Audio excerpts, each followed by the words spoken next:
一世都覺得自己輸喺個起跑線，你會繼續怪自己，淨係開始為自己嘅選擇負責？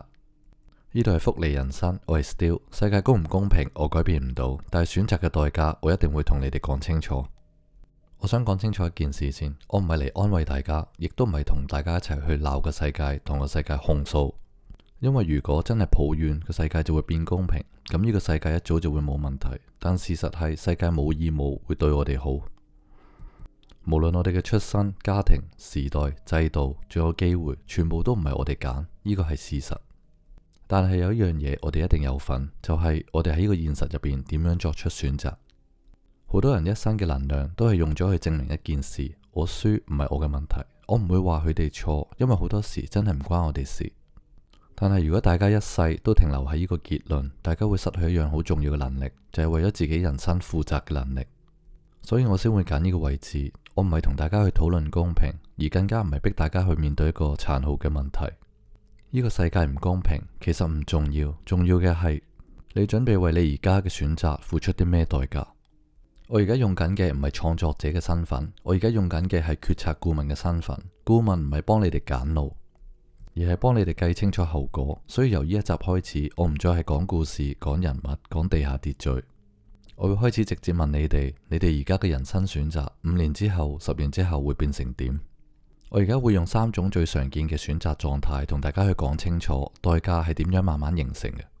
第一種係安全型嘅選擇，從來唔會行到最前。好多人都好聰明，但係佢哋知道自己唔會想承擔風險，所以佢哋唔會揀做話事人，更加唔會做落決定嗰個人。呢一種選擇嘅短期回報係安全穩定，但係用顧問嘅角度睇，呢個選擇嘅長期代價係你會慢慢失去影響力。10年之後冇人會問你點睇，只會叫你照住做。第二種係自由型嘅選擇，呢種人佢哋唔想再受制於人，所以佢哋揀 freelance 走出制度。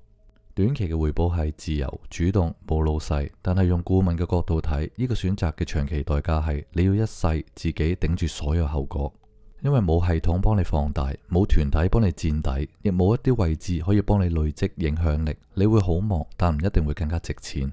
第三種係沉默型嘅選擇，睇得通但係唔講。第三種嘅人其實係最可惜，佢哋可以睇清楚所有局勢，明白現實嘅運作，知道地下嘅規則，但係佢哋選擇沉默，因為講有風險。佢哋有嘅短期回報係安全冇事，但係用顧問嘅角度睇，呢個選擇長期付出嘅代價係你會慢慢失去承擔感，最後你會變成一個好識分析但係唔敢負責嘅人。我而家講嘅一句，大家可以記住，每一個選擇其實都唔係即時收費，但係一定會延遲咁去埋單。你而家成日揀安全，將來就冇乜人會聽你講嘢。你而家成日揀沉默，將來就冇乜人會記得你。呢個唔係懲罰，係交換。所以我而家可以好清楚咁講，我唔係諗住教大家成功，我只會做一件事，幫大家睇清楚你而家揀緊啲咩，最後會換到啲咩。呢個就係我作為決策顧問喺呢個節目入邊嘅位置。呢個世界會唔會變公平？我唔知，可能唔會。但係有一樣嘢我好肯定，拉開人生距離嘅唔係公平，係你肯唔肯為自己嘅選擇付出代價。有啲人一世喺度等個世界變好，有啲人開始令自己更加企得穩。所以今日我唔想大家再問點解個世界對我咁唔公平，我想大家問一條更加貼切嘅問題：如果10年後你要為而家嘅選擇埋單，大家而家揀緊嘅，大家仲頂唔頂得順？